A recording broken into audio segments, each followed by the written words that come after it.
Creatine ಬಂದು steroid ಈ ರೀತಿಯ ಡೌಟ್ ನಿಮ್ಗಿದ್ರೆ ಈ ವಿಡಿಯೋನ ಕೊನೆವರೆಗೂ ನೋಡಿ. ಮತ್ತೆ ನಾನು ಯಾವ ಬ್ರ್ಯಾಂಡ್ ಕ್ರಿಯೇಟಿನ್ ಯೂಸ್ ಮಾಡ್ತಾ ಇದ್ದೀನಿ ಅಂತ ಈ ವಿಡಿಯೋ ಕೊನೆಯಲ್ಲಿ ನಿಮ್ಗೆ ತಿಳಿಸ್ತೀನಿ. ಕ್ರಿಯೇಟಿನ್ ಬಂದು ಸ್ಟೆರಾಯ್ಡ್ ಅಂದ್ರೆ ಕ್ರಿಯೇಟಿನ್ ಸ್ಟೆರಾಯ್ಡ್ ಅಲ್ಲ ರೀ. ವೇ ಪ್ರೋಟೀನ್ ಹೇಗೆ ಒಂದು ಸಪ್ಲಿಮೆಂಟ್ ಅದೇ ರೀತಿನೇ ಕ್ರಿಯೇಟಿನ್ ಒಂದು ಸಪ್ಲಿಮೆಂಟ್, ನ್ಯಾಚುರಲ್ ಸಪ್ಲಿಮೆಂಟ್ ಅಂತಾನೆ ಹೇಳ್ಬೋದು.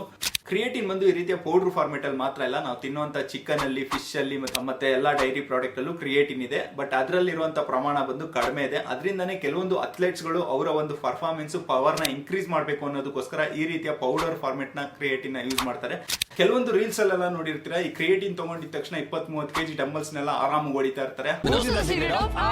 ಆ ರೀತಿ ಪವರ್ ಎಲ್ಲ ಒಂದೇ ಸಲ ಬರಲ್ಲ. ಈ ಡೈಲಿ ಈ ಕ್ರಿಯೇಟಿನ್ ನ ತಗೊಂತಾ ಬಂದ್ರಿ ಅಂದ್ರೆ 20-30 ದಿನದಲ್ಲಿ ನಿಮ್ಮ ಬಾಡಿಯಲ್ಲಿ ಸ್ಟ್ರೆಂತ್ ಪವರ್ ಇನ್ಕ್ರೀಸ್ ಆಗ್ತಾ ಹೋಗುತ್ತೆ.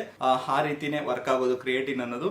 ಬಟ್ ಅವ್ರು ಅಡ್ವರ್ಟೈಸ್ಮೆಂಟ್ಗೋಸ್ಕರ ಆ ತರ ಒಂದು ವಿಡಿಯೋ ಶೂಟ್ ಮಾಡಿ ಹಾಕಿರ್ತಾರೆ ಅಷ್ಟೇ. ಅದನ್ನ ನೀವು ತಪ್ಪಾಗಿ ತಿಳ್ಕೊಳ್ಳೋದಕ್ಕೆ ಹೋಗ್ಬೇಡಿ. ಮತ್ತೆ ನಾನು ಯಾವ ಬ್ರ್ಯಾಂಡ್ ಕ್ರಿಯೇಟಿನ್ ಯೂಸ್ ಮಾಡ್ತಾ ಇದ್ದೀನಿ ಅಂದ್ರೆ, ನಾನು ಯಾವುದೇ ಬ್ರ್ಯಾಂಡ್ ನ ಕ್ರಿಯೇಟಿನ್ ಯೂಸ್ ಮಾಡ್ತಲ್ಲ. ಇದು ಬಂದು